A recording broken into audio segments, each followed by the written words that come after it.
my mom literally went to all my friends' mothers at church, explained to them what happened, and was like, be careful, Mwape is bad influence. Because my mom does not play.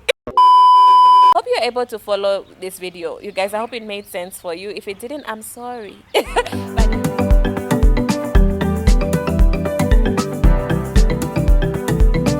Hey, my name is Mwape. Welcome to my channel, Crown Your Main.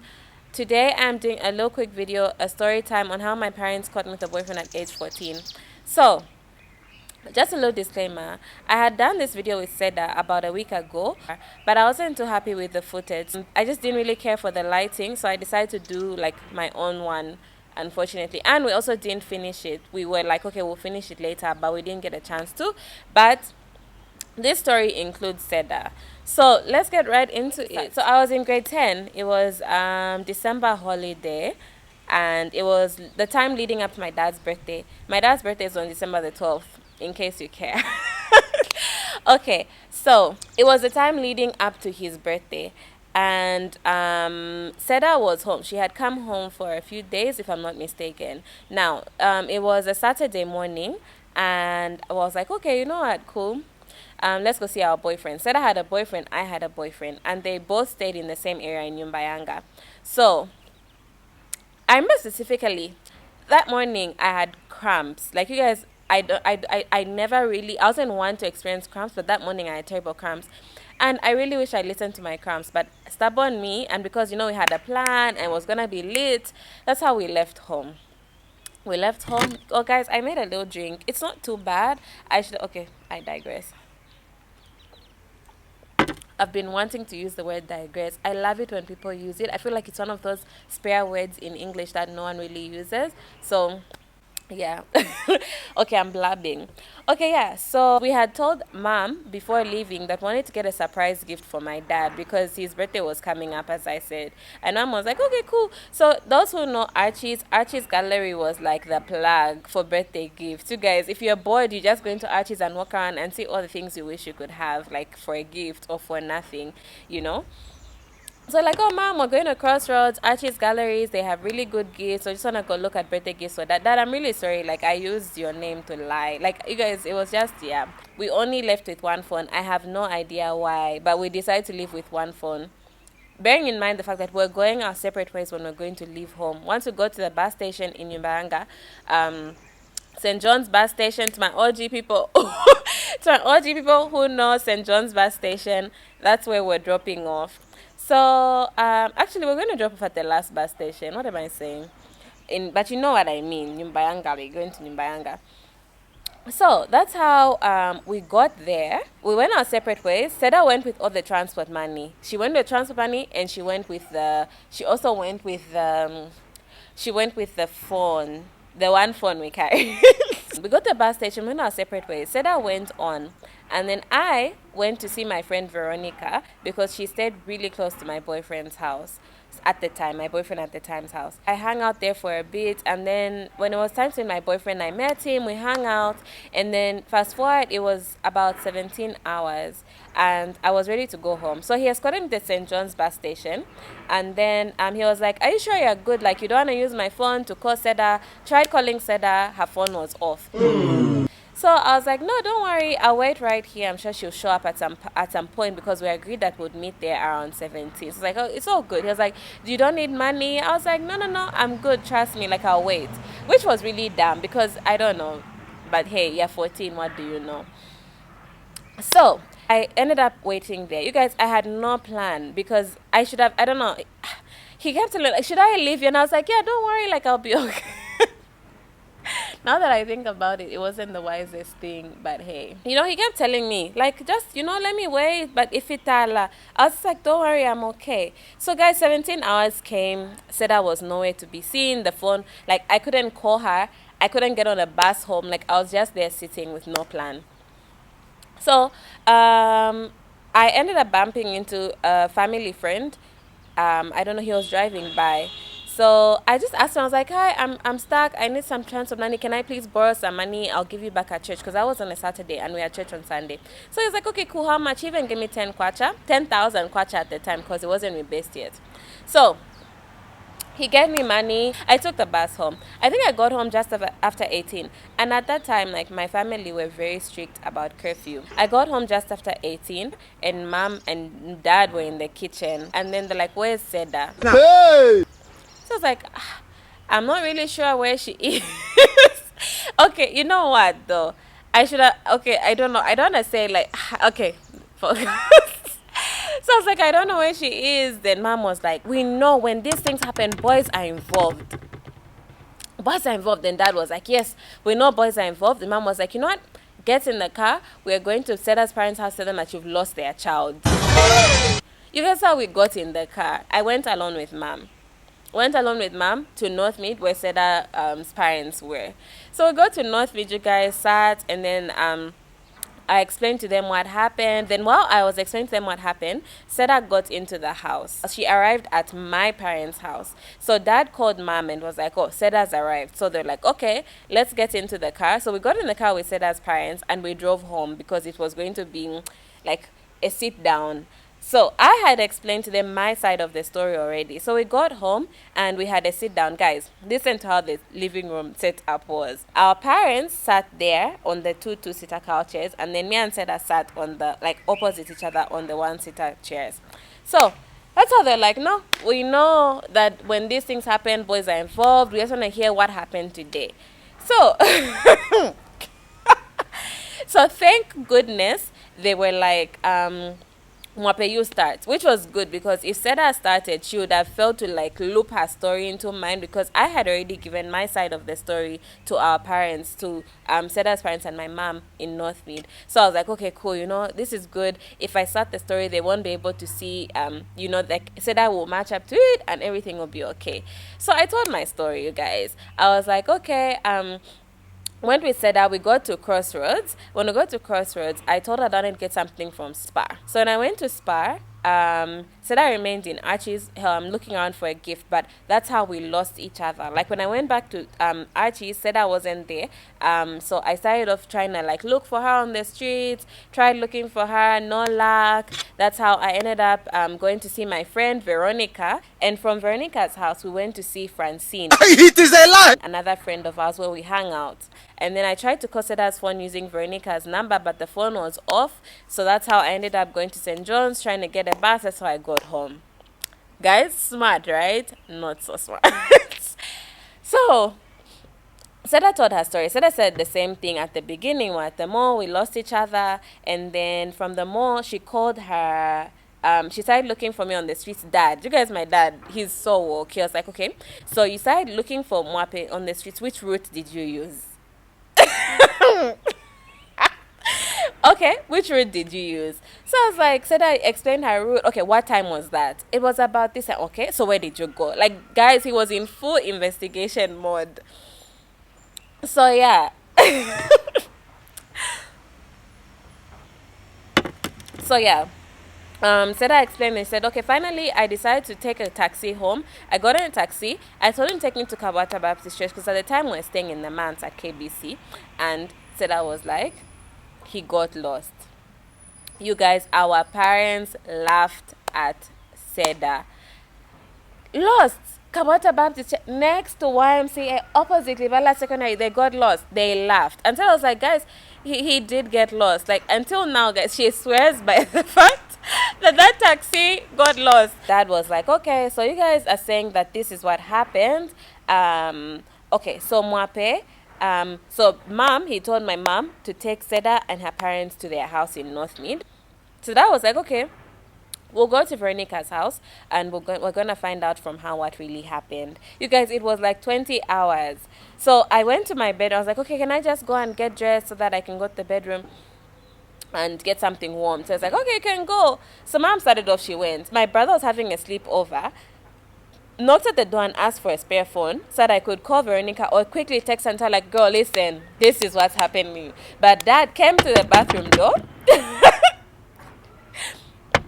knocked and was like, what are you doing there? Guys, he was really on to me. If I can be as woke as my dad, when my parenthood days come, Ninshi, I've solved a lot of my life's problems. So that's how I felt to text her. I just went, put the phone and like hid it somewhere and I left. You guys, that's how we got on a taxi. And because mom went with the other car and my aunt had borrowed my dad's car, so that's how we got on a taxi. And my plan in the car was that I carried my other phone in hopes it would come on and I could quickly send a heads up to someone or do something. But then it didn't work out, you guys.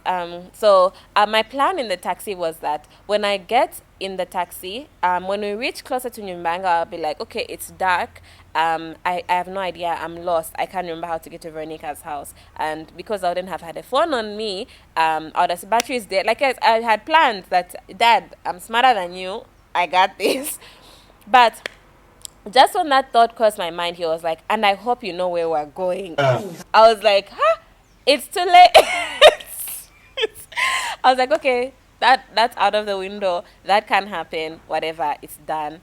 So we got there, arrived at Veronica's house, and I got up. I was like, when we arrived, I tried to go to Veronica's bedroom, and Dad was like, where are you going? Sit down. You guys, I was trying to go to Veronica's room to be like, girl, listen, heads up, don't mention Balengu, don't mention da, da, da, da. I was just like, just don't. Like, trying to give her a heads up, but Dad was on to me. He was like, nope, sit right here.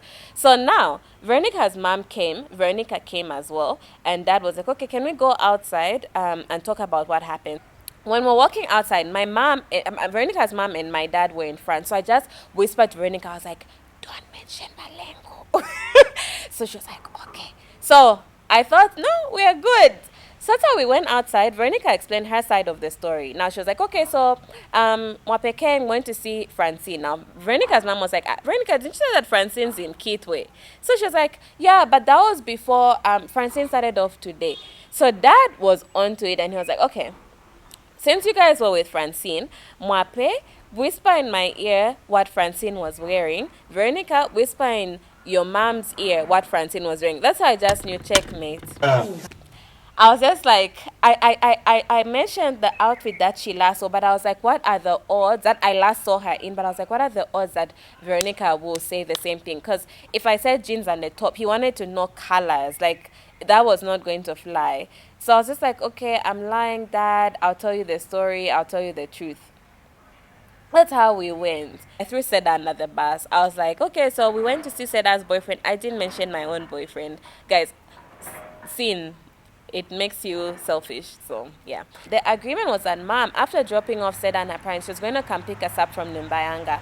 But Mom was trying to find the place where we were and she got lost. And my mom gets really stressed. Like, if she's doing something she doesn't want to do, or like she's not happy about the reason why she's doing something, like it will be obvious. And she just got stressed and it was really dark, and she called Dad and said, I'm really lost, I'm stressed, I can be stolen. Like, yeah. Dad told her to go home. So now, guys, it was like 21:30. It was quite late and we had no car. So that's how we went to, since it was Nyumbanga, we went to, what road? Leopard's Hill Road.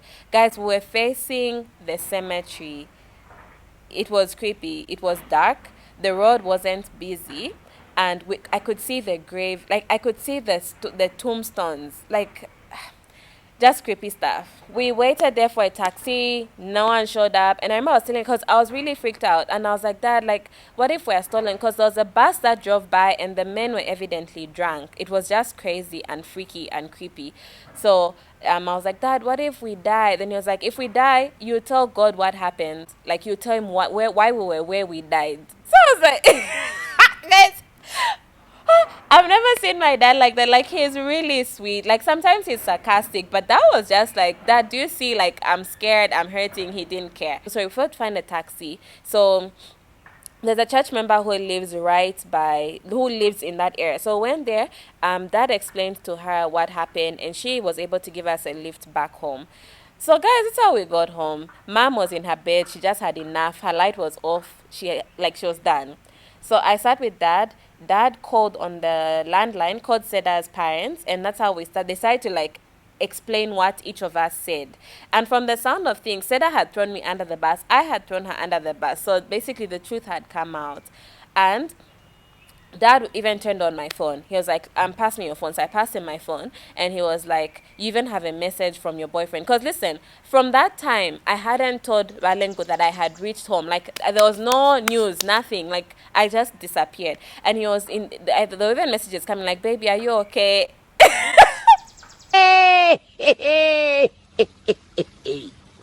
Yeah. It was guys, no, it was such a mess, honestly. So yeah, there were literally messages in my phone where he was like, are you okay, what's going on, kind of thing. So that's how the truth came out, you guys. But he asked us for our boyfriends' names. It all came out. Dad confiscated my phone that night. He was just like, Mape, the path you're on, you destroy yourself. You are far too young to be doing this, getting into this. And once you start, it's hard to stop unless Jesus helps you. Um, so yeah, you guys, he shared the gospel with me that night, and I was just really sad. It was more of shame and guilt, because to be caught with a boyfriend at that age, like, you're quite young, and just to realize that my parents knew what I do in secret, like, it was just very weird. But I went to bed that night. Fast forward to Sunday, I went to church. You guys, my mom. So it was the Sunday. We always have a youth camp in December. I think I mentioned it in one of my videos, my salvation story. So we had a camp. Now we had this thing that we did. So my friend Lisa and I would always sleep at each other's houses the week before camp, leading up to Thursday. So Lisa came with her suitcase to church. Guys, ready for us to have our sleepover, so we even go to camp together. Mom was like, no, Lisa's not coming. Mape, you're a bad influence. So you can't be hanging out with your friends anymore. You influence them. You guys, my mom literally went to all my friends' mothers at church, explained to them what happened, and was like, be careful, Mape is bad influence. Because my mom does not play. It was quite something. So went to camp. That camp, I still didn't come to know Jesus Christ as my Lord and Savior. And I got back with my boyfriend after that. I remember the same Sunday, I managed to get a phone from a friend who had a spare phone, and I texted Badlengo. I was like, baby, I'm safe. Like, I'm really sorry for what happened. I explained to him, and he was like, don't text me. Your dad called me saying that he wants to talk to my dad. Guys, things just escalated. The same Sunday, mom came to my bedroom and she was like, Mwape, I'm really disappointed in you. And she was like, we need to take you for VCT. I don't know what you've been doing. Guys, like, I was young. I was like, Mom, I did not do anything. I was like, but my mom is like that, guys. My mom does not play games. But yeah, I eventually ended up getting back with my boyfriend after that. When we opened school, we got back, and it was quite something, I can't lie. But you guys, I was young, and sort of talk about, you check out the video about being 16. We literally had no business getting into those things. It wasn't worth it. I think the pain and the so much could have happened that night. I put my parents' lives in danger. There was lie after lie. You know how you literally have to keep covering one lie with another. And you know, in Proverbs 6 verse 16 to 17, where it talks about the six things that the Lord hates and 7 which are an abomination, a lying tongue is one of them. So I wouldn't, like, guys, lying, it's just, I don't know, unless your parents approve relationships at that age, you will have to lie about it. You have to sneak around, and it literally just becomes your identity, because you don't fear God at that point. You fear being caught, and you don't fear God, who is an all-seeing God at the end of the day. So honestly, it's just not worth it. Stop. If you're sneaking around with a guy, just stop. It's not worth it. Being caught at such a young age, getting into things that had no business in, awakening love, it did not desire to be awoke at that time. So I would just tell you to stop. Stop it. If you have ears, here. So yeah, I hope that entertained you a little bit, but I hope you've also learned, and I hope it shows you that the temptation to start relationships young is real, and it's not unique to you. And just listen to those who have walked those paths. That's the moral of the story. On that note, thank you so much for watching this video. Don't forget to subscribe. I hope you're able to follow this video, you guys. I hope it made sense for you. If it didn't, I'm sorry. But yeah, have an amazing day and take care. Bye.